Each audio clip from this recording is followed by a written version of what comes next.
This is a good-ass game! Welcome to my review of the early access version of Satisfactory. The game just came out and I'm having a lot of fun. Games like this rarely keep me entertained for too long, but Satisfactory manages to keep everything fun by having a well-balanced complexity and making everything easy to do. The game's goal is to just keep building and upgrading. You start off with a measly structure and throughout the game build and design your very own factory. You really feel accomplished as you see your plans come to life. You start by scanning for materials. Once you've done that, you mine them.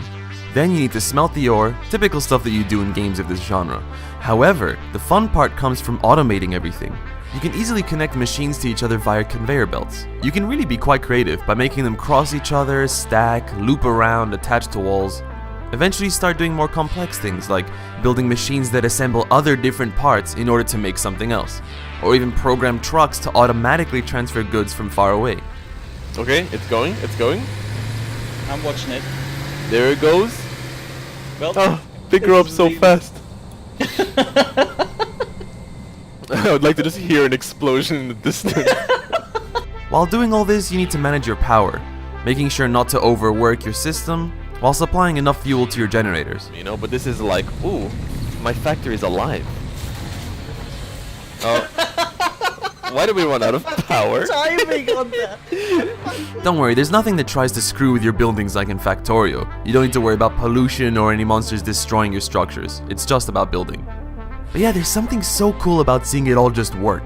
By the end of my playthrough, I had a few cool stories to tell of how I planned ahead and finished a cool big project.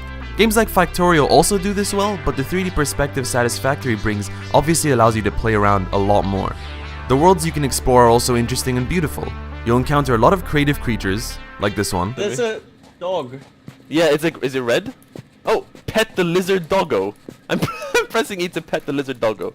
Nothing Where's happens the though. lizard? I want to see what the lizard doggo is. Or this one. Wait, what? What is this? No! No! Oh no, my god.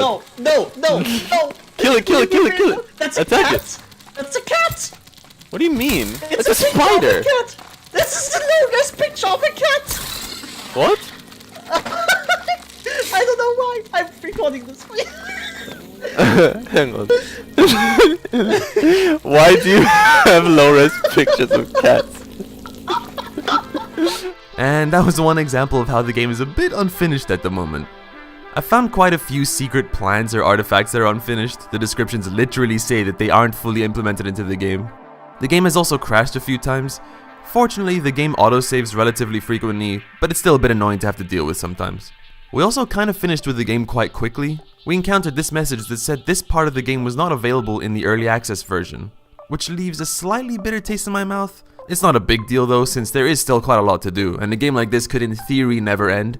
You can always continue to increase the size of your factory, and there are multiple biomes you can start in.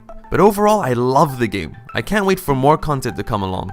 The game is almost like a puzzle game sometimes. You need to plan ahead, figure out how you're going to get materials over to other materials without consuming too much power, and I just love it.